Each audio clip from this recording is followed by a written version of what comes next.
Baik, ini perkembangan antarabangsa di mana isu Taliban sebelum ini mendakwa bahawa mereka sudah berubah dan sudah belajar daripada kesilapan lalu. Namun pakar antarabangsa menyatakan bahawa Taliban perlu diberi masa untuk membuktikan perkara itu. Untuk membincang lanjut, kita akan bersama pensyarah Undang-Undang Antarabangsa dan Pengajian Keselamatan UKM, Profesor Madya Dr. Salawati Mat Basir di talian. Selamat tengah hari, Prof. Selamat tengah hari. Prof, pertama sekali, bagaimana boleh dipastikan Afghanistan di bawah pentadbiran Taliban menjadi satu bentuk pentadbiran yang mengamalkan keharmonian, tidak mengamalkan pentadbiran yang bawa kepada keperitan kepada rakyat itu sendiri? Pertamanya, saya agak skeptikal lah dengan kenyataan itu. Sebab sejarah Taliban belum lagi menampakkan ciri-ciri ke arah menegakkan hak asasi manusia. Baru beberapa hari mengambil alih daripada keluarnya tentera-tentera asing Amerika Syarikat, Britain dan Jerman daripada Afghanistan. Sudah pun ada berita-berita yang tidak menyenangkan seperti pembunuhan blogger terkenal Afghanistan. Kemudian semalam penyanyi terkenal lelaki Afghanistan telah diperheret keluar dari rumah dan dibunuh.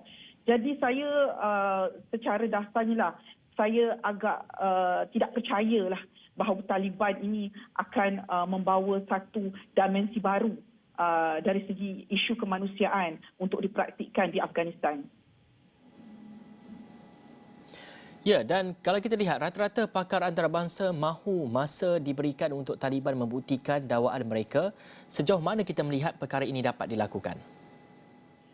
Baiklah, saya rasa kalau kita nak bagi masa, kalau mereka betul-betul berhajat untuk menegakkan keadilan sebagaimana yang mereka nyatakan kepada dunia antarabangsa, sewajarnya secepat mungkin mereka akan memperbetulkan Afghanistan keluar dari korupsi yang telah terlalu lama, kemudian akan memberikan kebebasan sebagaimana yang dikatakan akan diberikan kepada wanita dan kanak-kanak perempuan untuk ke sekolah, untuk bekerja.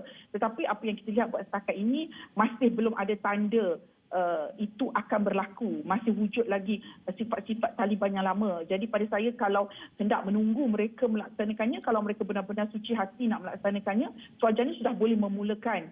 Ya, sebab sekarang ini seluruh Afghanistan telah pun dikuasai oleh mereka. Dan stigma masyarakat antarabangsa masih kuat terhadap Taliban apabila mereka dikaitkan dengan pengganas. Bagaimana pula masyarakat antarabangsa itu dapat diyakinkan, Prof? Macam saya katakan, kalau kita lihat dalam pelbagai segi dari organ-organ pertumbuhan mangsa-mangsa bersatu, kalau kita lihat hingga hari ini, terutama dari segi UNICEF, UNIFEM, UNDP, UNHCR, semuanya masih lagi skeptikal sebagaimana yang saya katakan. Mereka memulai pengalaman ngeri dengan Taliban sebelum 20 tahun diambil alih oleh tentera asing menguasai Afghanistan. Belum ada lagi tanda mereka merasakan akan ada perubahan. Sebab banyak sekali kesilapan-kesilapan lalu Taliban, terutama yang membabitkan hak asasi manusia terhadap wanita dan kanak-kanak perempuan, ini masih belum dapat dilupakan. Dan kalau kita lihat, kenapa begitu berbondong-bondong rakyat Afghanistan keluar sebelum jatuhnya seluruh Afghanistan kepada Taliban di lapangan tembak antarabangsa Hamid Karzai, kerana mereka tidak percaya ini akan berlaku. Dan saya lihat badan-badan antarabangsa juga masih bersikap tunggu dan lihat, tetapi mengambil precaution masing-masing, mengatakan bahawa belum tentu akan ada perubahan. Kita lihat terbaru, Afghanistan kini harus berdepan pelbagai kekangan dan cabaran ekonomi apabila Taliban arahan kepada bank pusat yang perniagaan dan individu hanya dibenar untuk mengeluarkan $200 seminggu. Adakah ini bentuk pertama amalan ekstremisme yang kita lihat, Prof? Saya rasa itu juga salah satu bentuk penindasan kepada rakyat, kerana hak rakyatlah untuk mengambil berapa banyak wang yang mereka simpan. Kita tidak boleh bersifat diktator terhadap wang, kerana itu juga adalah sebahagian daripada hak asasi manusia. Mengapa harus dihadkan pengambilan? Dan ini menunjukkan bahawa mereka tidak mempunyai kekukuhan ataupun pengetahuan besar dalam ekonomi. Dan saya dapat merasakan sedikit masa lagi mereka akan tetap kembali kepada sifat lama mereka, kerana Taliban ini bersifat fundamentalis. Ya, dan mereka tidak dilihat dalam satu bentuk kewajaran. Dan kalau kita lihat cara mereka meraihkan kemenangan juga sudah menggambarkan betapa orang kata jumutnya pemandangan mereka terhadap erti kebebasan. Baik, Prof, kalau kita lihat bantuan kemanusiaan juga diseru oleh PBB. Peranan Badan Dunia itu untuk memastikan negara-negara berganding bahu tangani krisis ini. Bagaimana kita melihat kepada isu ini, Prof?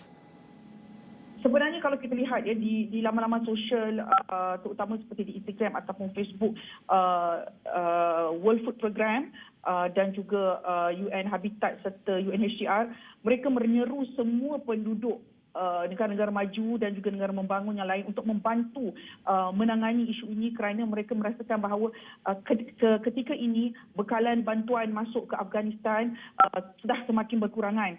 Sedangkan makanan amat diperlukan terutama oleh mereka yang displaced person dan juga pelarian-pelarian yang berada di sempadan Afghanistan dan Pakistan.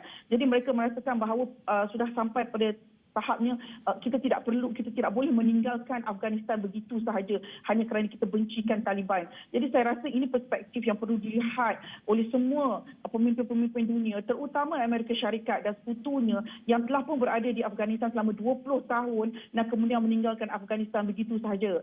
Jadi saya rasa ini bukan tanggungjawab hanya pada United Nations atau Pertubuhan Bangsa-Bangsa Bersatu terutama UNHCR, tetapi juga semua pemimpin-pemimpin dunia bertanggungjawab terhadap apa yang berlaku di Afghanistan. Baik, terima kasih pensyarah Undang-Undang Antarabangsa dan Pengajian Keselamatan UKM Profesor Madya Dr. Salawati Mat Basir atas kupasan itu.